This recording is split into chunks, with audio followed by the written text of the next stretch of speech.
আসসালামু আলাইকুম রহমতুল্লাহি ওয়া বারাকাতুহু।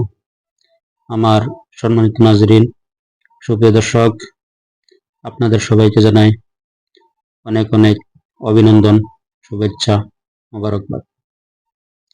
আলহামদুলিল্লাহ, আল্লাহ তাআলার লাখো কোটি শুকরিয়া যে আল্লাহ তাআলা আমাদেরকে বিভিন্ন ঝামেলা থেকে ফারাক করে সুস্থ, তন্দুরুস্ত, মেহফুজ, ভালোভাবে রেখেছে। আমরা অন্তর থেকে সবাই বলি আলহামদুলিল্লাহ। আর আমাদের দয়ার নবী, মায়ার নবী, রাহমাতুল লিল আলামিন নবী, যে নবী আমাদের জন্য কষ্ট করেছেন, না খেয়ে থেকেছেন, পেটে পাথর বেঁধেছেন, তায়েবের ময়দানে রক্ত দিয়েছে, সে নবীর সামনে আমরা দরুদ পড়ি সাল্লাল্লাহু আলাইহি ওয়াসাল্লাম। সম্মানিত নাজরিন, যে আমরা আল্লাহ তাআলা আমাদেরকে মুসলমান করে, ইমানদার করে, মুসলমানের ঘরে জন্ম দিয়েছে, সেটা আল্লাহ তাআলার বহুত বড় একটা এহসান, একটা নিয়ামত, যে আমরা রেডিমেড হিসাবে আমরা দিন পেয়েছি ইসলাম। আর এই দিনটা কিভাবে আসছে জানেন? এই দিন যার জন্য আল্লাহ নবী সাল্লাল্লাহু আলাইহি ওয়াসাল্লাম বহুত কষ্ট করছে, না খায় থাকছে, হ্যাঁ, দেশের থেকেও বাড়ি করে দেওয়া হয়েছে। তারপরে 3 বছর তার মানে বাইকট করে রাখছিল, জেল খাটছিল। তারপরে জন্মস্থান জায়গা ত্যাগ করে মক্কা ছেড়ে মদিনা যেতে হয়েছে। সাহাবারা না খায় থাকছে।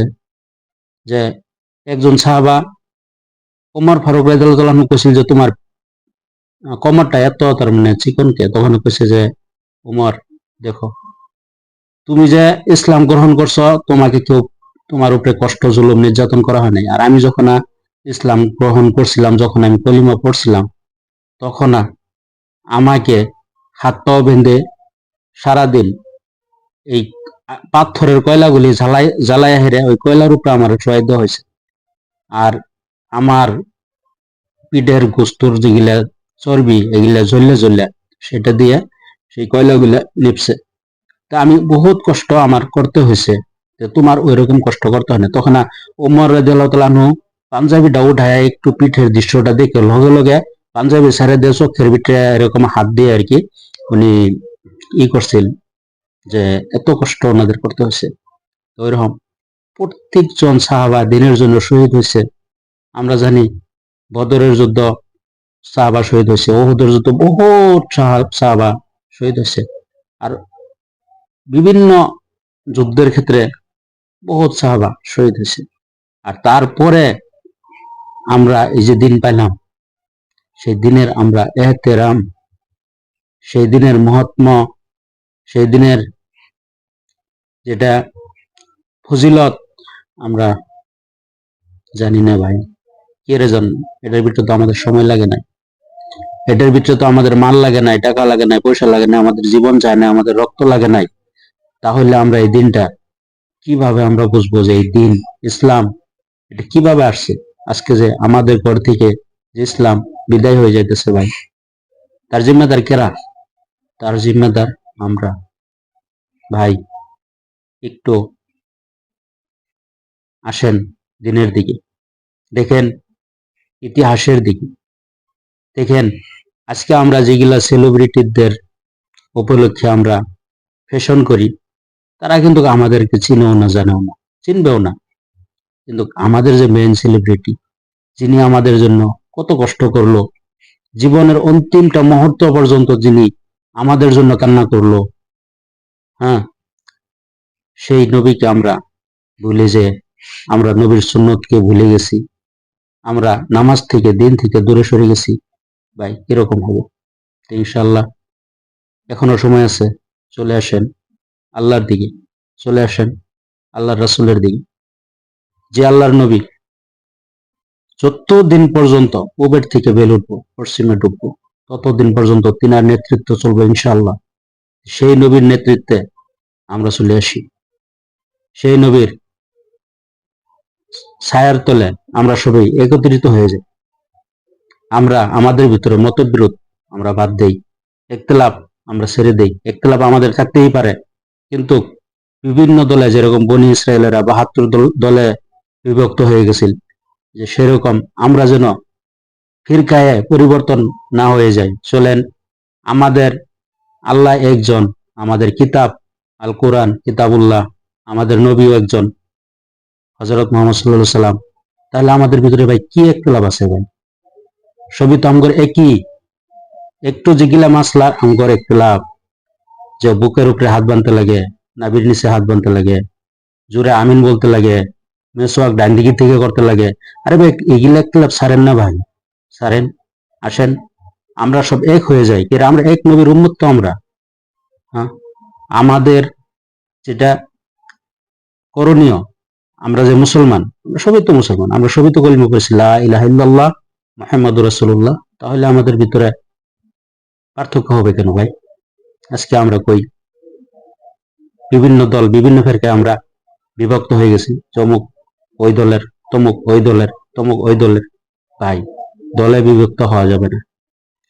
আমরা সবাই একই কলিমা পড়ছি, আর প্রত্যেকটা মুসলমান একটা মুসলমান আর একটা মুসলমানের অঙ্গ। তাহলে একটা মুসলমান যদি কাল আঘাতপ্রাপ্ত হয়, কষ্ট পায়, তাহলে আমাদেরও সেটা অনুভব করতে হবে যে আমরাও অঙ্গের ভিতরে যদি কাল কোনো জায়গাতে আঘাত লাগে সারা শরীরে গম পাবাই। তো সেটা আমাদের ভিতরে নাই। না থাকার কারণে কি জানেন, সারা দুনিয়ার ভিতরে আজকে যদি লাঞ্ছিত আছে, বঞ্চিত আছে, তাহলে এই জাতিটা আছে মুসলমান। কেন? আমরা আল্লাহ থেকে দূরে সরে গেছি, আল্লাহর নবী সাল্লাল্লাহু আলাইহি ওয়াসাল্লামের সুন্নাত থেকে আমরা দূরে সরে গেছি। তাহলে আল্লাহ কি করবে? আমাদেরকে আল্লাহ শাস্তি করতে সময় লাগবে না। যে আমরা নামাজ পড়ি না পড়ি আল্লাহ তাআলার কোনো আসে যায় না। আল্লাহ কাম নিতে হলে ন্যাংরা মশা দিয়েও কাম চালাইতে পারে, আবাবিল পাখি দিয়েও বহুত বড় লস্কর ধ্বংস করে দিতে পারে। তে ভাই আপনি আমি যদি কাল নামাজ নাও পড়ি না, আল্লাহর কিছু হবে না ভাই। ক্ষতিকার আপনার আমার,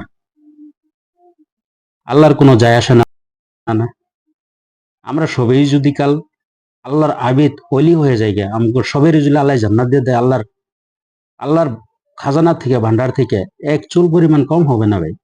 আর আমরা সবাই যদি ওই রকম তার মানে খারাপ হয়ে যায়, একদম নিকৃষ্ট খারাপ যেরকম, ওই রকম সবাই খারাপ হয়ে যায়, আল্লাহর যেটা সম্মানের স্তর, তার থেকে আমরা আল্লাহকে নিচে নামে আনতে পারবো না।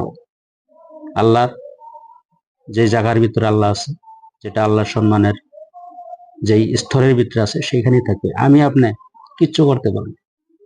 আমরা যদি কই যে আজকে নামাজ পড়বো না, কালকে পড়বো, ইচ্ছা মতন পড়বো, আরে ভাই আল্লাহ যদি ইচ্ছা করতো নামাজ আবার আমরা পড়বো না, মুখ দিয়ে বলবো, রাতের এই যে 3টার সময় ভূমিকম্পে লড়া দেয় না, আল্লাহ ইচ্ছা করলে রাতের 3টার সময় মসজিদ ভর্তি করে দিতে পারবো। কিন্তু সেটা চয়েস, বাই চয়েস ইওর, আমার আপনার চয়েস। এটা কেন জানেন? আল্লাহ তাআলা জান্নাত জাহান্নাম দুইটা বস্তু বানিয়েছে, যে এই কাজ করলে তুমি জান্নাতে যাবে, এই কাজ করলে জাহান্নামে যাবে। এখন ফয়সালা তোমার হাতে, তুমি কি চাও, জান্নাতে যেতে চাও না জাহান্নামে যেতে চাও? যদি জান্নাতে যেতে চাও তাহলে আল্লাহর নবীর রাস্তা সেটা আলিঙ্গন করে নাও, আল্লাহ নবীর সুন্নতকে নিজের জিন্দেগিতে ফিটিং করে নাও, তাহলে তুমি জান্নাতে যাবে। আর যদি জাহান্নামে যেতে চাও তাহলে শয়তানের যেটা রাস্তা, বামপন্থী যেটা রাস্তা, সেই রাস্তা দিয়ে চলো, তাহলে জাহান্নামে যায়। তাহলে ঠিকানা জাহান্নাম। দেখেন ভাই, আজকে যদি আপনি কোনো একটা প্রধানমন্ত্রীর সাথে দেখা করতে গেছেন, আপনি অনেক টাইম আপনি খাড়া হয়ে থাকার পরে এখন আপনি প্রধানমন্ত্রীর সাথে কথা বলবেন, আপনার তার মানে আপনার নম্বর আইছে, সেই মুহূর্তে আপনার পেটের ভিতরে বিষ মেরে দিছে, আপনার পায়খানার তলব হয়ে গেছে, তখন আপনার কেউ বাইন্ধাও রাখতে পারবে না। কেন জানেন? সেটার জন্য আপনাকে মজবুর করতে হয়েছে। আপনার যদি কাল পেশাবের তার মানে জরুরত হয়ে যায়, তাহলে আপনারা কেউ বাইন্ধা রাখতে পারবো না। আপনি দূর দিয়ে বানছে কোন জায়গায় পেশাব করে আন যা, কোন জায়গায় যায় হেরে পায়খানা করে আন যা। এইগুলা বস্তুর লিগে আল্লাহ বাধ্যতা করছে, কিন্তু নামাজটা বাধ্যতামূলক, কিন্তু আপনারা বাধ্য করে নাই। সেটা আপনার উপরে আমার উপরে সহিস আল্লাহ তাআলা রেখে দিয়েছে, আমরা পড়ি আর না পড়ি সেটা আমাদের উপরে। ইনশাআল্লাহ ভুল বিয়াদি হলে ক্ষমার দৃষ্টিতে দেখবেন, আমার জন্য দোয়া করবেন। আর চলেন আমরা বিভক্ত না হয়ে চলেন আল্লাহর হুকুমের মহতাজ হয়ে যায়, আল্লাহ নবী সাল্লাল্লাহু আলাইহি সাল্লামের উম্মতের ভিতরে শামিল হয়ে যায়, পরিপূর্ণভাবে ইসলামের ভিতরে আমরা ঢুকে যাই। তো এখানে বলে আমি বিদায় নিলাম। আমার জন্য দোয়া করবেন। আল্লাহুম্মা